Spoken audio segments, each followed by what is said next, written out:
सामने खड़े हुए साहब।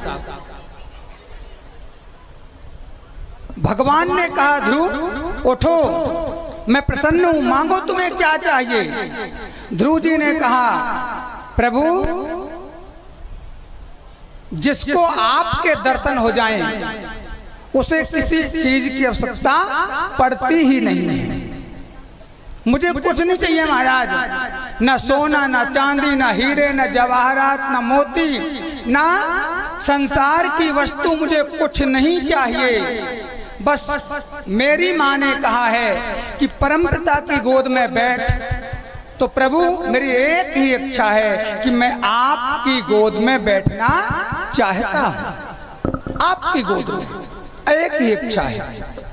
भगवान मुस्कुराए और भगवान ने आज प्रहलाद को, ध्रुव जी महाराज को उठाया है और अपनी गोद में बैठा लिया है। और गोद में बैठा करके आज पुनः भगवान अति प्रसन्न है। और भगवान ने पुनः कहा हे ध्रुव कुछ मांग, तुझे क्या चाहिए, तेरी क्या इच्छा है पुत्र, मांग क्या चाहिए। ध्रुव जी ने फिर कहा मुझे कुछ नहीं चाहिए, लेकिन कहीं ना कहीं ध्रुव जी को मन में कुछ भाव था। तो भगवान तो सब कुछ जानने वाले हैं, घट घट वासी हैं, सब कुछ जानते हैं नारायण। भगवान के सामने खड़े होकर के चिल्लाने के, चिल्लाकर बोलने की जरूरत नहीं है। वो तो मन की बात को जानते हैं साहब, मन की बात को जानते हैं। आज भगवान समझ गए कि ध्रुव जी तो मात्र मेरी गोद में बैठने आया है, लेकिन कहीं ना कहीं इसे राज्य करने की भी आकांक्षा है। तो परमात्मा ने कहा ध्रुव मैंने तुझे अपने गोद में बैठाया, लेकिन अब तू घर जा और घर जा करके तू कुछ समय राज्य करेगा, और राज्य करने के बाद जब तू पुनः आएगा तो तुझे मेरा धाम में निवास करने का स्थान मिलेगा। आज ध्रुव जी महाराज अति प्रसन्न है साहब, बहुत प्रसन्न हैं।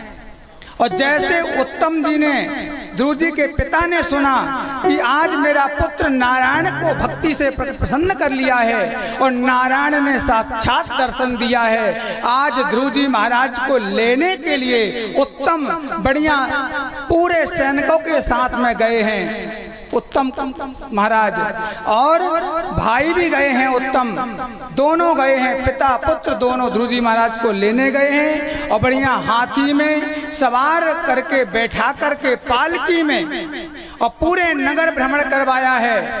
और उत्तम जी हमें यही बोलते थे कि आज मेरा पुत्र नारायण के दर्शन कर लिया है, मेरा पुत्र नारायण के दर्शन कर लिया है। आज ध्रुव जी महाराज ने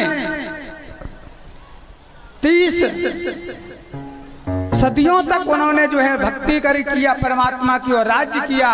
और राज्य करने के बाद जब जाने की बारी आई तो ध्रुव जी महाराज ने सोचा मैंने बहुत राज्य कर लिया, सुख भोग लिया, अब मैं पुनः भगवान की भक्ति में लगना चाहता हूँ, अब मैं राज्य भोग को त्यागना चाहता हूँ, संसार की माया को त्यागना चाहता हूँ। तो ध्रुव जी महाराज अपना आसन लेकर के गंगा किनारे आज जमुना मैया के किनारे गए हैं। और जैसे जमुना मैया किनारे गए हैं और आसन बिछा करके बैठने लगे हैं, और जैसे आसन बिछाकर ध्रुव जी महाराज बैठने लगे तपस्या करने को, वैसे भगवान के पार्षद विमान लेकर के आए हैं साहब।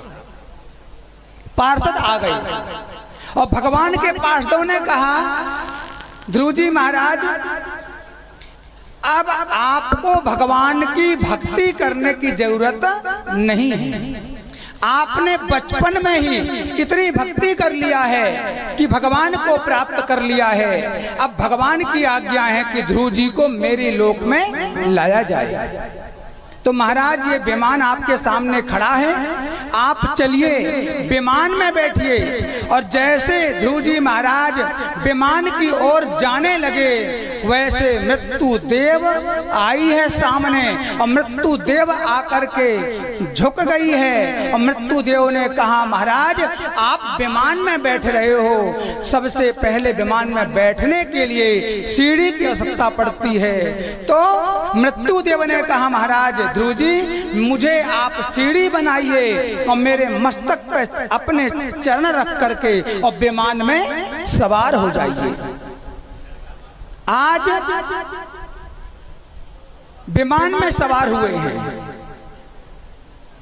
देखिए भक्ति में वो ताकत होती है साहब, परमात्मा की भक्ति में वो शक्ति होती है कि मृत्यु को भी जीत लिया जाता है।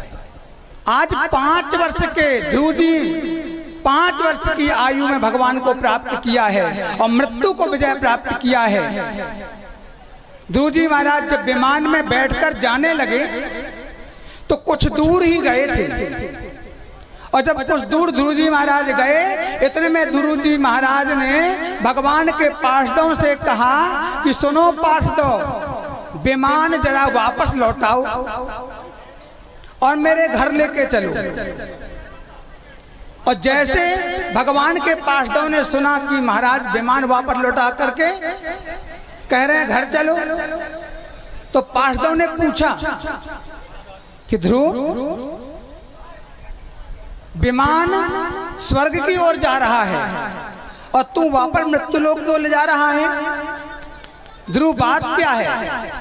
तो ध्रुव जी महाराज ने कहा है कि सुनो पार्षदों, मेरी अमूल्य वस्तु, मेरी प्रिय वस्तु खो गई है, वो भूल गई है, मुझे मृत्युलोक जाना पड़ेगा और मृत्युलोक जाकर मेरी प्रिय वस्तु को लेकर के जाना पड़ेगा, तभी मैं वापस जाऊंगा जो है वैकुंठ, नहीं तो जाने वाला नहीं।